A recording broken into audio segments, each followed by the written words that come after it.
বঢ়িয়া। এতিয়া মই আজি এটা ভিডিঅ' কৰিম। আজিৰ মিটিঙত কিমান মহিলা আছে? অহা বছৰ তামোলপুৰত যেতিয়া 25,000 টকা দিব মিটিং মাতিম, এগৰাকী মহিলা কমিব নালাগে। হ'বনে নহ'ব? পাক্কা হ'ব? আমি একে গাঁৱৰে মহিলা 1 লাখ টকা হ'ব। 1 লাখ টকা দি আমি আৰু ব্যৱসায় কৰিলো, মোৰ কোনো আপত্তি নাই। দ্বিতীয়, মহিলাসকলে ক'লে যে নহয়, গ্ৰুপত আমি নিদিওঁ, মামাই আমাক দিছে, গতিকে টকাটো আমি ব্যৱহাৰ কৰোঁ, কোনো আপত্তি নাই। আপোনালোকে এই 10,000 টকাটো লৈ গাহৰি কিনক, গাই গৰু লওক, তাঁতশালৰ সূতা কিনক, আপোনালোকে সৰু দোকান এখন দিয়ক, যি ব্যৱসায় কৰে আমাৰ কোনো আপত্তি নাই। তৃতীয়, বোলে মই গ্ৰুপতো নিদিওঁ আৰু নিজেও কিবা এটা কৰিবৰ কাৰণে মোৰ সাহস নাই, তেতিয়া মই কি কৰিম?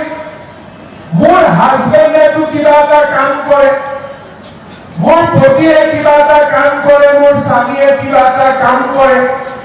স্বামীৰ ব্যৱসায় আমি যদি এই 10,000 টকাটো খাটাই দিওঁ, যে তেওঁৰ দোকান এখন আছে, মোৰ ফালৰ পৰা 10,000 টকা দিলেও মাল বস্তু বেছিকৈ আনক, তেওঁ তৰকাৰী বিক্ৰী কৰে, 10,000 টকাটো দিম, তেওঁ ভাল ব্যৱসায়টো ভাল হ'ব।